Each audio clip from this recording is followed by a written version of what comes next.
Hello everyone, welcome to my channel. বন্ধুরা, মাছ দিয়ে তো ফুলকপি আলু সবাই খেয়েছো, কিন্তু এইভাবে খেয়েছো ডিম দিয়ে ফুলকপি আলুর তরকারি। এইভাবে একবার খেলে বারবার খেতে ইচ্ছে করবে। এভাবে যদি তরকারিটি বানাতে পারো তাহলে এক থালি ভাত মিনিটেই শেষ করে দেবেন। এই রেসিপিটি বড় ছোট সবার পছন্দ হবে। চলো কী কী উপকরণ দিয়ে এই রেসিপিটি বানাই তোমাদের সঙ্গে শেয়ার করি। বন্ধুরা, এখানে আমি 5টি ডিম সিদ্ধ করে নিয়েছি, আর এখানে নিয়েছি ফুলকপি আলু ভালোভাবে কেটে নিয়েছি, সুন্দরভাবে ধুয়ে এভাবে কেটে নিতে হবে। আর এখানে কিছু মশলা কেটে নিয়েছি। এখন আমি মশলাটিকে পেস্ট করে নেব। এখানে দিয়ে দিলাম কটা শুকনো লঙ্কা, আর কটা দিয়েছি রসুনের কোয়া, আর দিয়ে দেব একটা টমেটো। আর এই পর্যায়ে দিয়ে দেব একটা মাঝারি সাইজের পেঁয়াজ কুচি। এখানে দিয়ে আমি একটা পেস্ট করে নেব। দেখতে হচ্ছে এইভাবে আমি পেস্টটি করে নিয়েছি। নেক্সট স্টেপে চলে এসেছি। গ্যাসে কড়াই বসিয়ে দিয়েছি, পরিমাণ মতো তেল দিয়ে কড়াইটি একটু গরম করে নেব।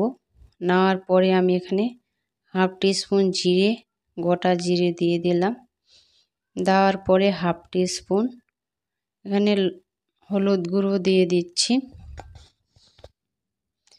আর এখানে অ্যাড করে দেব আমি হাফ টিস্পুন লবণ দিয়ে এটাকে এখন আমি ফুলকপিটাকে জাস্ট 1 মিনিটের মতো ভেজে নেব। এখানে সুন্দরভাবে ভেজে নিতে হবে, তাহলে তরকারিটি খেতে অনেক মজার হবে। এখন আমি এইগুলোকে ভেজে নিচ্ছি, দেখতেই পাচ্ছ। এখন আমি এটাকে তুলে নেব, একটা প্লেটে ট্রান্সফার করে নিচ্ছি।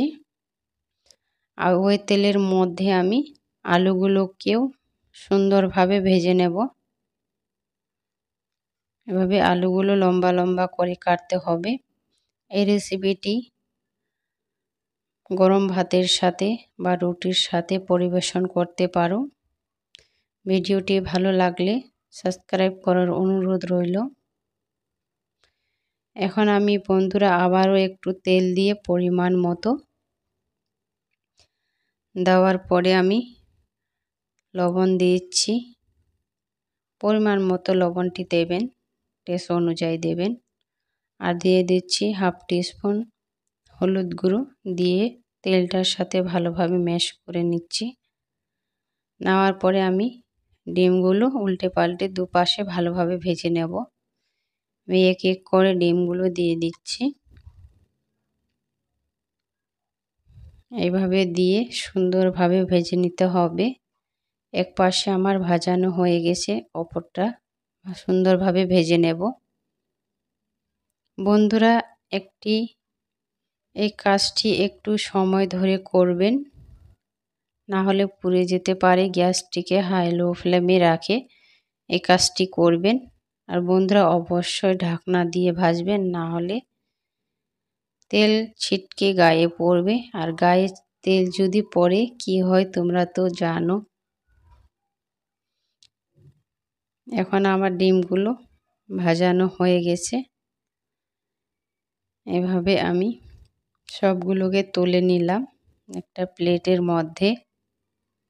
এখন বন্ধুরা, ওই তেলের মধ্যে যে মশলাটা পেস্ট করে রেখেছিলাম সেটা দিয়ে দিয়েছি। দেওয়ার পরে এখানে আবারও কিছু মশলা অ্যাড করব। এখানে 1 টিস্পুন জিরে গুঁড়ো, হাফ টিস্পুন ধনে গুঁড়ো, 1 টিস্পুন লঙ্কার গুঁড়ো দিয়ে এটাকে ভালোভাবে নেড়ে চেড়ে নিচ্ছি। এইভাবে নেড়ে চেড়ে নিতে হবে। আর এটাকে প্রায় 1 মিনিটের মতো একটু রান্না হতে দিতে হবে। এ পর্যায়ে আমি আলু আর ফুলকপি দিয়ে দিলাম।